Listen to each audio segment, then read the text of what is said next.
Congress is considering a bill that would make daylight saving time permanent across the country. The Sunshine Protection Act recently passed in the House, and it is now heading to the Senate, renewing this debate over whether changing the clocks twice a year helps or hurts in the long run. Psychiatrist Dr. Joshua Weiner joins us now with insight on what is the best year-round option here.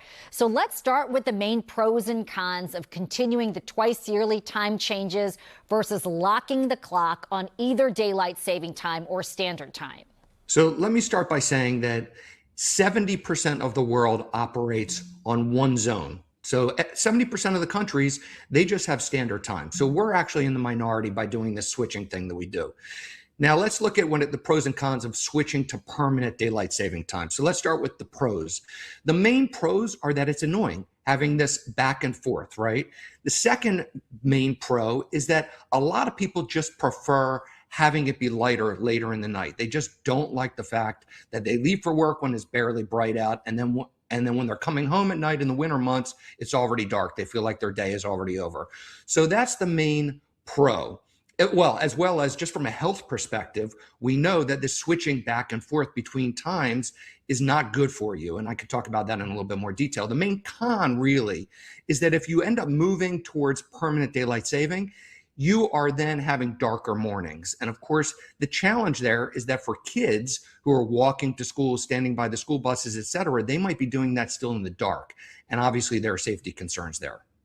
And that is the biggest concern I've heard about keeping it to daylight saving time. So how do seasonal time changes, though, affect our mental health? And what does the research show about mood, sleep disruption, and related risks after the spring and fall shifts? Yeah, so really, it's not good to have these time shifts, right? It's just not good for your physical health. We know from a physical standpoint, you're at increased risk of accidents, heart attacks, traffic fatalities. From a mental health standpoint, as we've talked about over and over, sleep affects everything. So anytime you're disrupting sleep and your exposure to sunlight during the day, you're causing disruptions that can really cause issues for a subset of the population. And I absolutely see this, particularly in the spring when we're moving into daylight saving and people are losing that hour of sleep. That's when people have more issues. Their anxiety is worse, their mood is worse, their irritability is worse.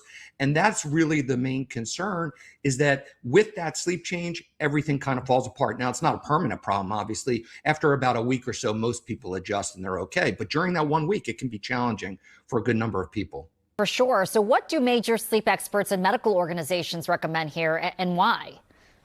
So it's pretty universal. They strongly recommend sticking with standard time. So they don't want to do what this bill is proposing. So they are saying you got to stick with standard time. The reason is that the standard time more aligns with our biochemistry and our circadian rhythms. So, we've also talked about how important it is to get early morning sunlight to sort of set your biological clock, to help regulate your sleep, elevate or control rather your cortisol levels. Is just very important. And so when you do this and you switch to it being darker in the morning, if you go to permanent daylight saving time, it's going to be darker in the morning. You're not going to get that early morning sun exposure.